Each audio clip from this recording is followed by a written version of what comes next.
Merhaba güzelliklerim, hoş geldiniz. Ben de size bugün bu güzellikle geldim. Yine size çok kolay ve pratik örülen, çok da kibar bir bebek yeleği hazırladım. Bakın şöyle göstereyim. Çok güzel oldu. Fıstık fıstık bir bebek yeleği yaptım ve pratik bir şekilde ördüm ve size de anlattım. Şöyle bakın pomponları biliyorsunuz pompon aparatıyla yapıyorum. Şurada da ipimi 2 kat yapıp şöyle biraz orta kalınlıkta zincir çekerek tamamladım ve bu güzel yeleği sizlere de anlatacağım. Sizler de yapın. Umarım beğenirsiniz ve benimle birlikte örersiniz. Yine yeleğimde 2 tane tığ kullandım. 3 milimlik tığımı şu roba kısmında kullandım. 3,5 milimlik tığımı da örnekli kısmında kullandım. Hani yumuşak düşsün, böyle çok sert bir yelek olmasın diye biraz daha yumuşak hale getirdim. Bebek iplerinin hepsiyle yapabilirsiniz. Bütçenize uygun hangi ip almak istiyorsanız onu alıp yapabilirsiniz. Çünkü artık iplerimiz çok pahalı. O yüzden bütçenize uygun iplerle yapabilirsiniz. Şöyle o zaman ne yapalım? Haydi örmeye başlayalım. Evet, önce tığımızla ipimizi birleştirelim ve zincir çekmeye başlayalım. Böyle uzun bir zincir çekin. 90-95 tane kadar bir zincir çekin. Fazlasını keser atarız. Çünkü zincirin üzerine kuracağım. Kolayca yapmış olacağız. Çekelim şimdi uzun bir zincir. Şöyle bakın çektim. İnanın ki saymadım. Şimdi tığımın üzerine ipimi aldım. 4. zincire batarak bir trabzan yaptım. Bu zincirimizi de sayacağız. Yani burada bir trabzan bu. Bu yaptığım 2. Sıradaki zincirime batırdım. 2 telinden alarak bir trabzan yaptım. Sıradaki zincirime bakın böyle 16 tane bu şekilde yapacağım. 2, 4, 6, 16 tane olana kadar öreceğim. 16 tane yaptım. 1, 2 zincir çektim. Tığımın üzerine ipimi aldım. Son battığım trabzanın battığım yere batıracağım. Bakın buraya batırdım ve buraya bir tane trabzan yaptım. Burada önü yapmış olduk 16 tane ile. Şimdi kol için 14 tane yapacağız. Bir taneyi bu aynı yere batarak yaptık. 1, 2, 3, 4, 5, 6, 7, 8, 9, 10, 11, 12, şöyle 13, 14. Bakın 14 tane de kol için ayarladık. 2 zincir, 1, 2 zincir. Yine son battığım trabzanı battığım yere batırdım ve bir tane yaptım. Bakın burada bir V oluşturdum. Şimdi buraya 22 tane yapacağız. Bununla birlikte arka, burası da arkayı yapacağız. 2, 22 tane trabzan yapacağım. Evet, 22 tane de arka için yaptık ve geldik ikinci kolu yapmaya. 2 zincirimi çektim ve yine ne yapıyorduk? En son battığımız trabzana batıp 14 tane trabzan yapıyoruz. Birinciyi yaptım. 14 tane yapacağım şimdi. 3, 4,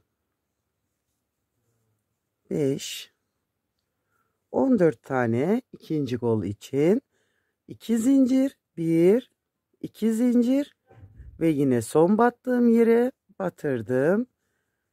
Trabzanımı yaptım. 16 tane trabzanımız olacak. Birinciyi yaptık. 16 tane ile de ikinci önü ayarlamış olacağız. 16 tane yapıp geliyorum. 16 taneyi yaptım ve ikinci önü de tamamladım ve burada zincirim fazlası kaldı. Şimdi ne yapacağım burada? Şuradan sayacağım. 1, 2, üçüncüye makasımın ucunu taktım. Tek kanadını kestim mi? Bakın şunu aldım. Burayı da sıkıca çektim ve kapattım. Şöyle. Bunu da kenarını tığlarken kaybedebiliriz.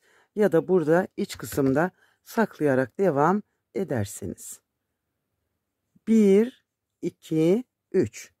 Çevirdim örgümü. Şimdi bu zincir bu trabzanın. Bakın. Birinci boşluğun.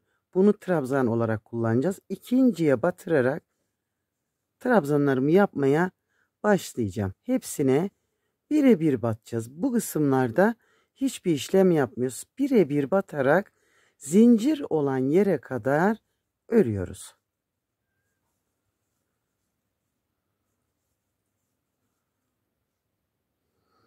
Evet. Zincirime kadar olan yere geldim. Şimdi burada bu zincirin içine 2 tane trabzan. 1, 2. 2 zincir. Tığma ipimi aldım. Aynı boşluğun içine 2 tane daha. 1, 2. 4 tane artırma yapmış oldum. Bu aradaki boşluğa birebir batarak öbür 3 tane kalan zincirli yerime de aynı işlemi yapacağım. Bu sırada 16 tane artırma yapmış olacağız. Bir kere daha göstereyim. Birincide ne yaptıysak geriye kalan 3 tane de aynı işlemi yapıyoruz.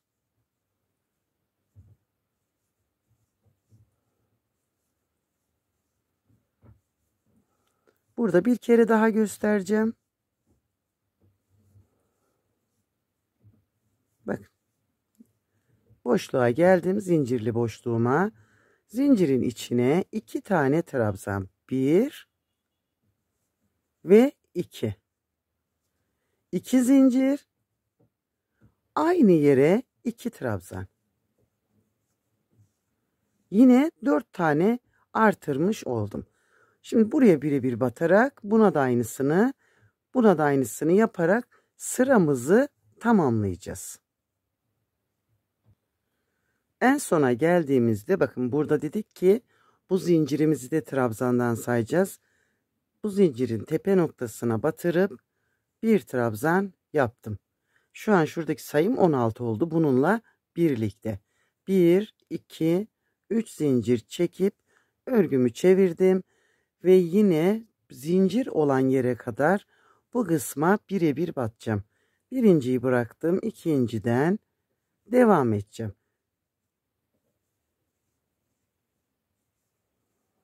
Oraya kadar birebir batalım ve örelim. Evet. Bu sıramızda bir trabzan, bakın 1, 2 zincir, bir trabzan. 2 tane artırmış oldum. Bir alt sırada 4, bunda 2. Ve yine öbür 3 yere de aynı işlemi yaparak sıramı tamamlayacağım. Şöyle göstereyim bakın. Öbür üçüne de bir trabzan, 2 zincir, bir trabzan yapacağız. Evet. Bakın. 1, 2, 3. sıramızı da bu şekilde oluşturduk. Bundan sonrası tekrarlı olacak. Nasıl tekrarlı? Çevirdim. Şimdi yine zincirli olan yere kadar gelelim, göstereceğim. Bu aralar sadece birebir batmalı. Evet. Şimdi burada ilk artırma yaptığımızda 4 tane artırmıştık. Burada 2 tane artırdık.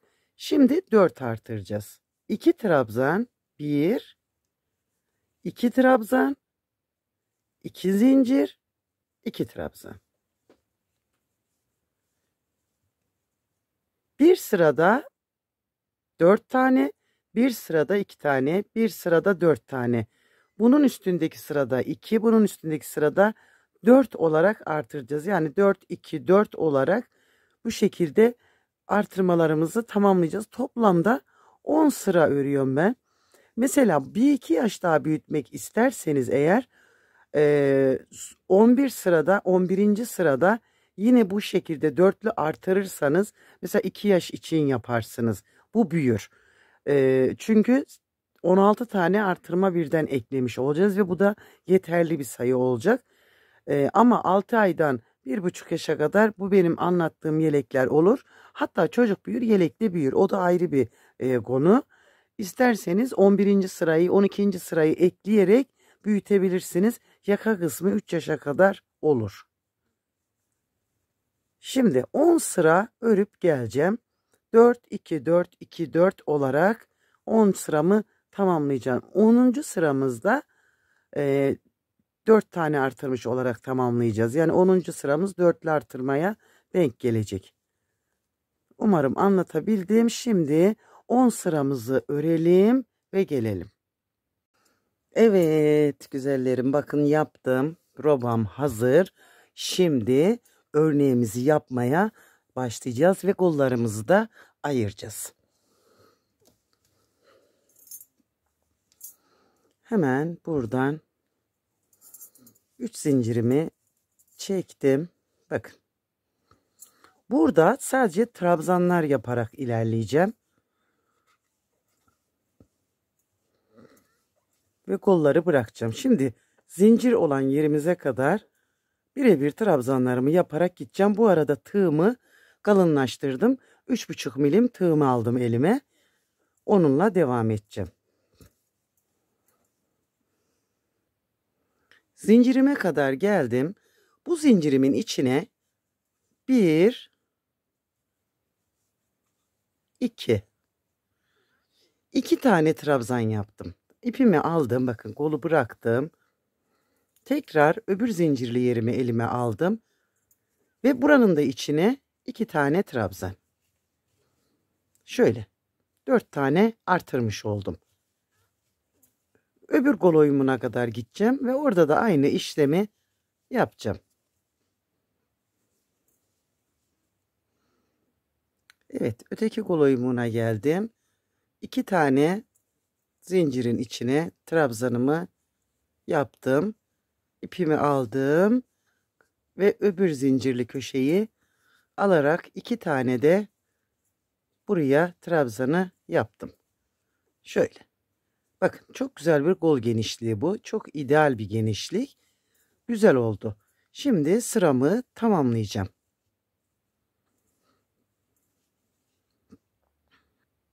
Evet, kol yerlerimizi ayırmış olduk ve şimdi başlayacağız örneğimizi yapmaya. 3 zincir çekip örgümü çevirdim. Şimdi birinci trabzanı bırakacağız. İkinciye bir tane trabzan yaptım. İkinciye de bir trabzan yaptım. 3 tane ince bir kenar biyesi hazırladım. Burada bir zincir çektim. Bir değil ikinci trabzana, bakın birinciye değil ikinci trabzana batırdım. İpimi uzattım. Trabzan boyu kadar uzatın. Tekrar bir kere daha sardım. Ve bir kere daha sardım. 3 defa sardım. Birini bıraktım.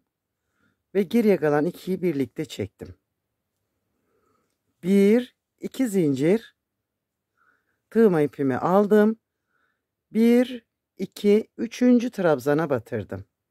1, 2, 3 defa sardım. Çektim. Bakın bir taneyi bıraktım. Ve ikisini birlikte çektim. 1, 2 zincir. 1 bıraktım. 2 bıraktım. 3. trabzana batırdım. Ve bir fıstık daha yaptım. Topladım ve bağladım. Bakın. 1, 2 zincir. 1, 2, 3.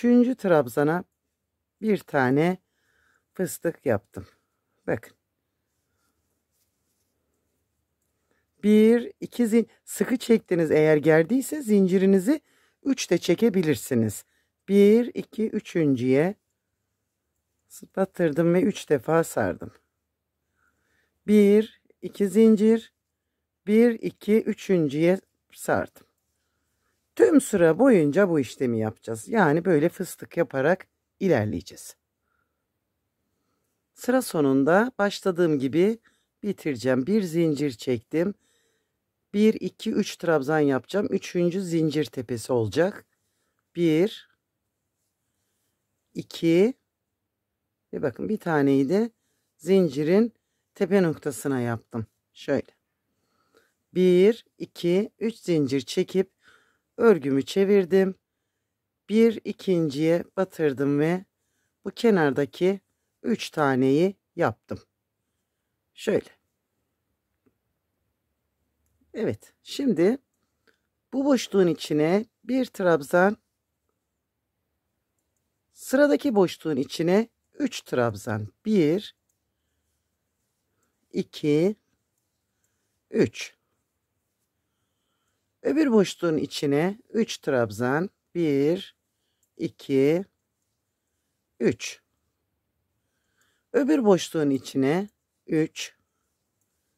Bütün boşlukların içine 3'er tane trabzan yaparak yine sıramı tamamlayacağım. 2 ve 3.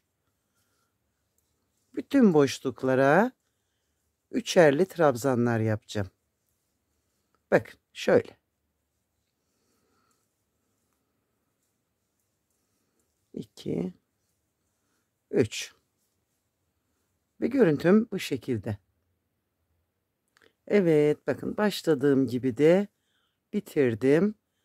Yine döneceğiz. 1, 2, 3 zincir çektim ve örgümü çevirdim. Önce bu baştaki 3'ü tamamlayalım. İkinciye batırdım. Şöyle. Burada bir zincir çektim. Bakın. Burada aralara gireceğiz artık. Burada örneğimizi kurmak için böyle yapmıştık. Şimdi şu ara boşluğa bir tane, bakın bu fıstıklar birbirinin üstüne denk gelecek. Şu ara boşluktan 1, 2, 3 defa sardım. Topladım ve bağladım. Bakın araya yaptım. 1, 2 zincir. 1, 2, 3 bıraktım. Bakın fıstığın üzerindeki boşluğa yine bir fıstık yaptım. Şöyle. 1, 2 zincir. Geldim öbür fıstığın üzerindeki boşluğa. Ve böyle. Bakın bunlar şimdi küp küp çıkacaklar böyle. 1, 2 zincir araya. 3. Gördünüz mü? 1, 2 zincir öteki araya. Ve modelimiz böyle devam edecek. 3. Bakın. Bir karış boyuna gelene kadar bu şekilde yapalım ve gelelim. Evet güzelliklerim, bakın ördüm ve fıstık fıstık bir yeleğim oldu yine. Şimdi bir karış boyuna gelene kadar ördüm. Ben kenar tığlaması yapacağım. Bakın bu şekilde de bırakabilirsiniz. Yani bu şekilde de bitmiş halinde gol kenarlarını tığlayarak bitirebilirsiniz. Ya da ben bunda bir kenar tığlaması kullanacağım yine. Fıstıklı bir kenar tığlamam var biliyorsunuz. Onu yapacağım ve örgümü tamamlayacağım. 3 zincir çektim. Tığma ipimi aldım. Bakın hemen buraya dibe batırıp 1, 2 defa sardım. Ve hepsini birlikte çektim. Bir kere de bağladım. Şuraya ölçerek batıracağım. Bakın. 1, 2, 3 zincir. Hatta burada 4 çektiğimiz zaman bakın şöyle bir görüntü oluşturuyor. 2 defa sardım. Hepsini birlikte çektim ve bağladım. Bakın. Şöyle bir halkalı yapabilirsiniz. Bakın duruşu şu şekilde duruyor. 1, 2, 3, 4. 2 kere sararak bir fıstık yaptım. Şurayı tuttum. Hepsini birlikte çektim ve bağladım. Şöyle göstereyim bakın. 4 zincir çektiğimizde üstte de şu görüntüyü oluşturuyor. 3, 4. Bütün etrafını dolaşıp başladığım noktaya geleceğim. Şuraya kadar geleceğim ve güzel bir tığlama olacak. İsterseniz yapın, istemezseniz yapmayın. 1, 2, 3, 4.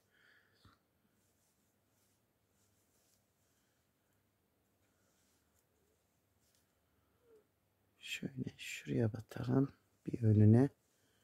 Bakın ben bunu çok beğeniyorum ve güzel duruyor. Bütün etrafını tığlayıp başladığım noktaya geleceğim. Evet arkadaşlar, tığlama işlemimi de bitirdim. Bakın şöyle göstereyim. Çok güzel bir yeleğimiz oldu. İpimi 2 kat yapıp bir zincir çektim. Boynuna bağcık takacağım. İsterseniz düğmeli de yaparsınız. 2 tane de pompon yaptım. Pomponlarımı da aparatla yapıyorum. Şöyle bırakalım buraya. Ben şimdi bunları takacağım ve bitireceğim. Umarım beğenirsiniz. Siz de benimle birlikte yaparsınız. Daha çok bebek yeleği yaparız birlikte. Çok teşekkür ederim beni izlediğiniz için, ilginiz için. Hoşça kalın, sevgiyle kalın, abone olup benimle kalın.